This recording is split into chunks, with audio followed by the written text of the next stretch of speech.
There's something very dynamic about the stories of people. There is a great sense of wonder and amusement instilled upon you when you learn about someone else's life. When I was actually asked to give this talk, I didn't think there was really much wonder and amusement to be shared. But here I am sharing a slice of my life, hoping that I leave you all with a bit of wonder and a bit of amusement. So I've had many, many business escapades, from selling Beanie Babies on my grandmother's front porch to creating a multi-level marketing campaign with seventh graders to sell See's candies to fundraise for an eighth grade Washington, D.C. trip. But the genesis of my business adventure really started when I was 19. At 19, I interned for a congresswoman, and the field representative couldn't go to a field event. All the other representatives were occupied, and they looked at me and they said, well, Joan can probably go to this event. She can be some sort of congressional fellow. I was just really an unpaid intern. They gave me someone else's business cards and I scrawled my name on them. Upon coming to the event, I tried to ignite a conversation with another woman. She looked strong, authoritative, and I wanted to talk to her. But she just handed me her business card, nestled between two fingers, as if handing a beggar a cigarette. I don't know if she looked past me, through me, or even at me at all. I felt somehow embarrassed. I quickly retreated to the restroom, sat in the stall for hours. It was 2004. I didn't have Instagram or TikTok to pass the time, so I stared at the stall door, listening to the conversations of politicos and the opera singer practicing her piece in the restroom before performing in front of the audience that day. Agonizingly, I just waited for the event to be over. At that time, I was petrified of speaking to others. I felt as though I had failed my supervisor who elected me to go. And of course, I failed the congresswoman. And in that moment, I learned the power of failure. It debilitates you if you let it, or it strengthens you if you know exactly how to wrangle it. So I decided I would wrangle it.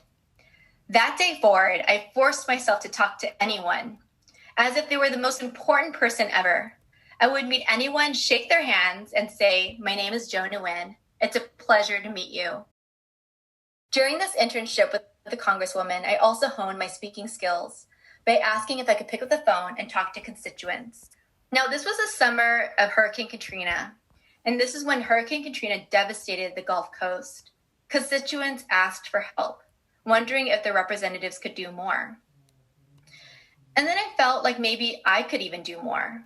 For much of my childhood, my mother, a Vietnamese refugee, was a seamstress. That summer, as an unpaid intern, I brought out her Juki industrial sewing machine out of retirement from the garage, and I started to sew. I quickly learned to sew simple things like a drawstring bag for my knickknacks and almost anything that didn't involve much pattern complexity. And then speaking with these constituents and wanting to help, I knew I had no money to donate, so I decided to sew. I sewed clothes, sold them, and donated the proceeds. I started with a website, designed it on Dreamweaver, a now forlorn Adobe program, and got a domain, www.clothingforcharity.org, C4C.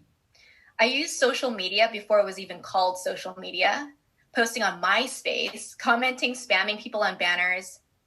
I got some light press, a magazine sold at Barnes & Nobles, and I was so excited. And then C4C died. It wasn't sustainable. I didn't have the right understanding of unit economics. I was hemorrhaging time and money, keeping something afloat. But during this time, I actually found a passion for fashion design that really supplanted my desire for law and politics. So I pivoted. I started an eponymous clothing line called Joan Nguyen Clothing. It felt super fancy, and I was excited again. I tried to meet with buyers and made the bold move to spend $500 and buy a booth at a small fashion event. Then, at this event, a girl comes up to me. She's about my age, in her early 20s, and she tells me that her name is Christy. And I reached out my hand and I say, "My name is Joan Nguyen. It's a pleasure to meet you." She asked if I designed all the clothes at this booth, and I said, I did. I was so proud. Then she asked if I sewed them all, and I said I did. She told me that she also wanted to meet with me to talk about fashion because she wanted to go into fashion too. We exchanged numbers and emails and tried to set up a meeting that actually never happened. Now, it's really important that you all remember this name, Christy. It was 2007. The economy was declining. I was trying to actually send buyers and boutiques my line sheets, hoping that somebody would pick them up. Maybe a small boutique in the west side of LA or even New York City. I was so hopeful. But the drawing was on the wall. The economy was nosediving, and no one would pick up my line. I was a novice designer, and it was a fiscal risk. I was also tutoring at the time, teaching students SAT and ACT, helping with college essays here and there, driving from house to house, teaching students, making some cash, reinvesting it into my failing fashion line. And then in 2007, I came to my senses, and my line was, you guessed it, a total failure. At 20 years old, I pivoted again. I decided that I would rent a 600 square foot office where my students would come and get tutored by me. I begged the landlord to give me a six-month lease. It was a building full of lawyers, and I don't think they really appreciated my rambunctious students running around everywhere, but I kept at it. I hired a tutor, rented another room, then another, and then finally usurped the building conference room. And then fast forward 10 years later, I would have a tutoring company with 4 tutoring centers, almost 50 employees, recognized as an Inc. 5000 company, one of the fastest growing companies in America, all by my 30th birthday. And then you guessed it, I failed. About 4 years ago, I had my daughter, Reagan, and she changed my life. For the first time, another human mesmerized me so much that I would abandon my neurotic 80-hour work weeks and spend time with her. But at the time, the company was growing so fast that it actually could not handle a CEO as a parent. The company began to implode. Then less than a year later, I found out that I was expecting a son, Elliot. And if Reagan made my heart melt, Elliot, my son, made me swoon. And I was at crossroads again, trying to be a present parent and trying to rebuild a company that for the first time since I was 20 years old was failing. I made the decision when I had Elliot to not pay myself anymore because the company just really needed the dollars, and I would, of course, rather pay my employees. I came back to work right away after Reagan and did the same with Elliot. I was in the office 2 weeks postpartum. It was crazy. For months, I tried really hard to resuscitate MeriEducation, which was gasping for air. Then when Elliot was around 3 months old, my friend Elijah told me that he really wanted me to meet his friend Chriselle. And he wanted me to come over for lunch and give some business advice on a business that had an education component to it. And I said, sure. I met Chriselle and I said, my name is Joan Nguyen. It's a pleasure to meet you. She was super pregnant at the time with her second child, and I had a newborn. As she spoke, Elliot was asleep in his carrier. And she began by telling me this story and this idea about creating a workspace with on-site childcare called Bumo. I was as fascinated and fixated on this brilliant idea as I was on her. She looked like someone I knew. She looked like Christy from 10 years ago at the fashion event in the airport hangar. I convinced myself that, it wasn't her, and that was that. The meeting was for me just to give advice. I continued after that to give unsolicited advice, as always, about the curriculum, how it should go, the business model, and everything. She then told me, you know what, Joan, you should be part of the founding team. Maybe you should have a small equity stake. So I got excited and I started sending more and more emails. Everyone would reply to my emails except for Chriselle. She told me that she actually never got a single email I sent her. And I told her I sent it to Chriselle at xyz.com. Then she said, that's actually not my email, Joan. She said to me, it's not Chriselle, Joan, it's Christy. She was Christy from 10 years ago. Then months passed, And I was creating the pitch deck for Bumo, designing each page, looking closely at financial models. And I never studied business before. I would wake up before the kids were up to work on everything, went to MeriEducation, worked even more, and then continued working after I put the kids down till 2 or 3 in the morning. I had this manic and blind obsession, and that was overwhelming and invigorating at the same time. I was super crestfallen, yet still hopeful about MeriEducation. But this new venture, Bumo, made me feel that magic inside of me I felt in my 20s. Chriselle saw that I was dedicated. I worked like a maniac.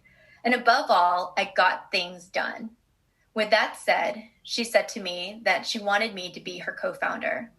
She told me that she wanted me to be the CEO of Bumo. And I was over the moon. At this point, we were ready to pitch Bumo and raise our seed round. We started pitching in April of last year. By June, our deck had been past 198 people. We had flown out to San Francisco 4 times, New York City twice.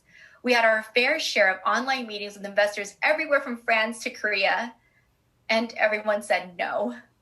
Then we decided to pivot. We started digital. We said, let's build a newsletter. Let's launch an Instagram account. Let's just show them that we can do something, get some traction. Then with barely any money, almost no money actually, we launched on National Parents Day in July. With 2 weeks, we had 10,000 followers and on Instagram, 15,000 subscribers on our digest. With this, we went to a global real estate company and asked if we could meet. We told them, hey, we have no investors, no money, but we have this really, really great idea for on-site childcare with a workspace. What do you think? And they said, I think that's a great idea. We believe in this. Let's look at spaces. So they agreed to give us a good chunk of money to build out our space. We negotiated the rental rate down considerably. And then we emailed investors again, all 198 of them. And we said, we have an update. Can you chat? We then got our first investor in October. Then we got more. Then I posted on Facebook an article about Chriselle and me to show my excitement about what we were building, Bumo. And a MeriEducation parent saw the post and texted me, and she said, can I invest? I was elated. Just when MeriEducation tested me on an emotional, mental, and physical level, it prepared me for the ride of my life. It gave me tenacity, grit, the passion to ready myself for Bumo. But it also taught me the beauty of fidelity and loyalty on an unmatched level. In the end, MeriEducation clients, students, and families from 10 years ago, including my very first family, made up for half of the investment round. And you know what? I solicited none of these people who invested. They reached out to me. And one client even told me, I hope you know I'm investing in you, Joan, not the company, because I don't even know what the company does. And I asked, well, why? And he said, because we believe in you. You will not let anything fail, Joan. And then when I thought I was home free, we raised $2.4 million in the end. And then there was, of course, another test. In March of this year, COVID-19 hit us hard, and our space was supposed to be open in June of this year. Our physical space then seemed like it would honestly never open. On April 9th, my co-founder and I got a domain, and 11 days later, we launched BÜMObrain.com, another pivot, a virtual platform for early childhood education. Within 3 weeks of the launch of that website, we had over 2,000 families on the wait list from over 50 countries. And with this traction, Entrepreneur Magazine asked me for a photo. They wanted to use it for an article. I didn't have anything. I had no time to take another picture. So I used a photo that I actually had taken a few years back for MeriEducation when Entrepreneur Magazine ironically asked me for a photo. And that article from a few years back never got published. So I sent the picture over thinking that it was just for some online article.